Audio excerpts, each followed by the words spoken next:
All right, today we will be learning how to mix English with geometry. A lot of these statements will be rewriting in if-then form, identifying the hypothesis and conclusion, and rewriting them in different ways. The reason why we're doing this is because before we start proofs, we want to try to rewrite theorems and postulates in different forms. That way we can figure out what's true and false. Okay, so our directions are right here. We're going to write the statement in if-then form, underline the hypothesis once, and the conclusion twice. So first one, if you live in Addison, you live in Illinois. It has to have an if and a then, so we're going to make this then you live in Illinois. So my hypothesis is going to be the statement after the if. My conclusion is the statement after the then. Okay, so it's the part after the if, and this is after the then. Next sentence, school will be canceled provided it snows 4 feet.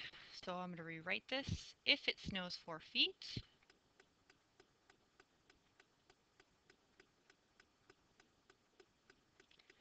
then school will be canceled.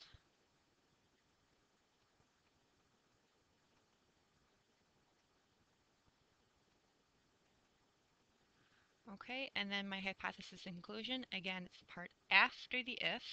That's my hypothesis, conclusion, school will be canceled. Yay!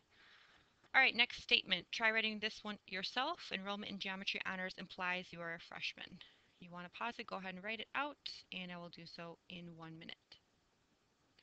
Okay, so if you are enrolled in Geo Honors, then you are a freshman. Again, we're going to underline the hypothesis, which is the part after the if, and after the then is the conclusion. Last one, all straight angles are congruent. Let's go ahead and write that. Go ahead and try on your own.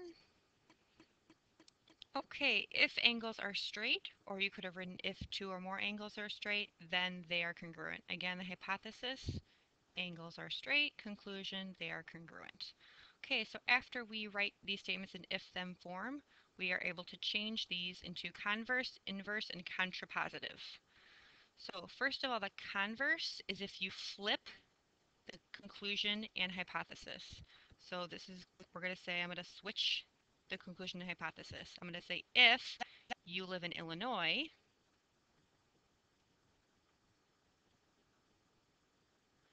then you live in Addison.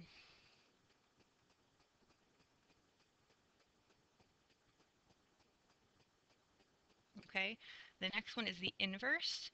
Inverse is kind of you take the negation or you add not to both. So we take the same exact statement if you live in Illinois, but if you don't live in Addison, I'm sorry, if you don't live in Addison,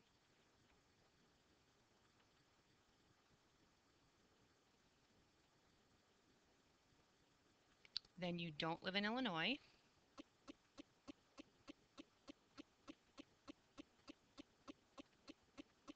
Okay, notice it's the exact same as the first, except I'm adding you are not living in Addison and you're not living in Illinois. It's the exact as the first if then. And the contrapositive, I'm going to take the converse and also add the knots. So I'm going to switch them again. I'm going to start with if you don't live in Illinois,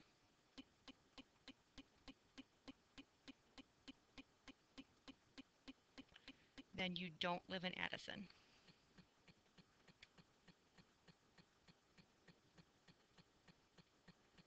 Okay, way I like to think of it, contrapositive is the longest one. So we're going to do both. You're going to add in the knots. You don't live in Addison, you don't live in Illinois, and you're also going to switch it. Switch the original, the if, and the then. Okay, let's talk about the true and false.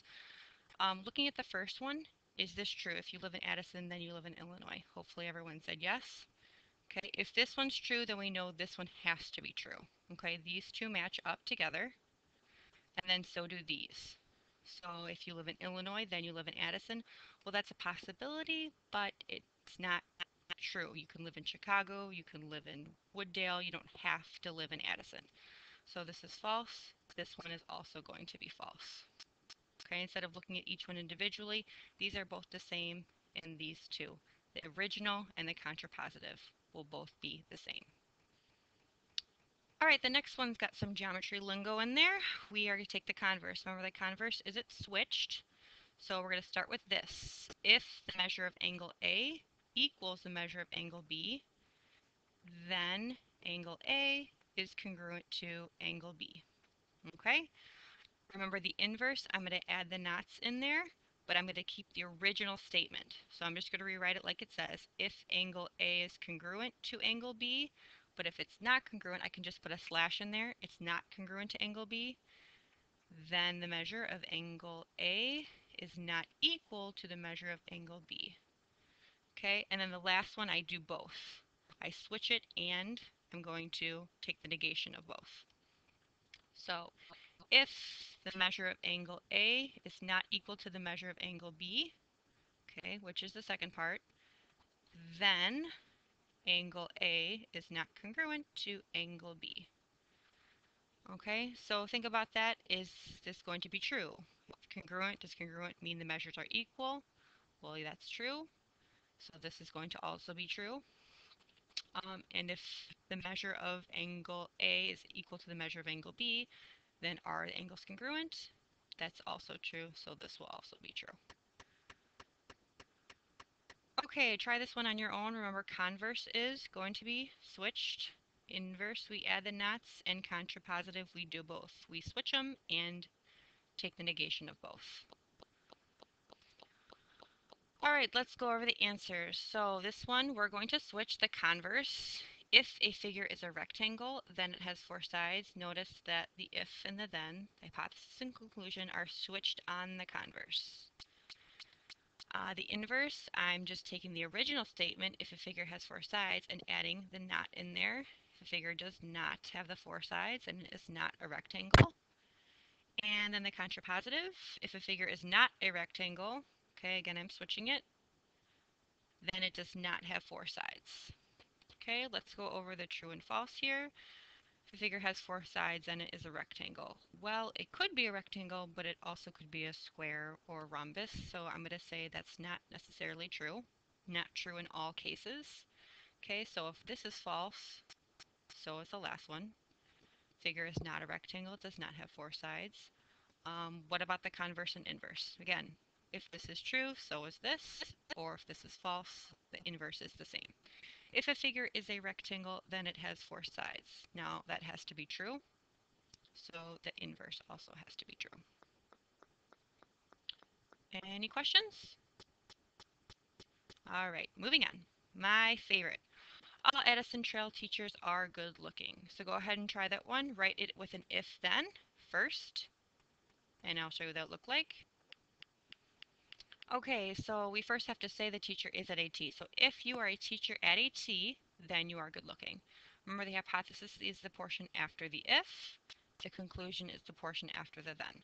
So go ahead and rewrite the converse, inverse, and contrapositive, and go ahead and try listing if the true and the false, and we'll go over those. All right, so hopefully you have this. If you are good looking, remember we're going to switch them, then you are a teacher at AT. The inverse, add the knots. If you are not a teacher at AT, it's exactly like the same, but I'm adding the knots. Then you are not good looking. And contrapositive, you do both. If you are not good looking, so I use the second conclusion, second statement after the then you are not a teacher at AT. So let's talk about the true and the false here. Well, if you're a teacher at AT, then you're good looking. Of course we're good looking. That's definitely true. Silly if you think that's not true. Then this has to also be true. If you are good looking, then you are a teacher at AT. Well, I guess there's other good looking people that don't work at AT, so I'll say that's false. And so that one's false. All right, last couple things to go over. If P is the midpoint of AB, we've talked about this before, then AP is congruent to PB. Okay, again, we're going to add the tick marks. If AP is congruent to PB, then P is the midpoint of AB. Okay, so this is called the original, also called the conditional. And remember, when I flip the if and the then, The portion afterwards, the hypothesis and conclusion, it's called the converse. Okay, this we learned last section that it could be a segment bisector. So I'm going to say P is a segment bisector.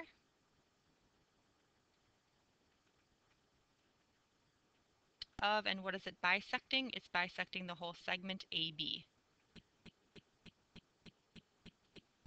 Okay, so this is partially what we're going to look at in proofs the next unit. P is segment bisector of AB. Okay, remember a segment bisector doesn't have to be a segment. It could be a line, a point, or it could be a segment. And the last statement right here, P is between A and B if IFF, remember that stands for if and only if AP plus PB is equal to AB, and this we talked about earlier, I think it was 2 sections ago. This is the definition of betweenness. 1N. And that's all for today. Have a good night.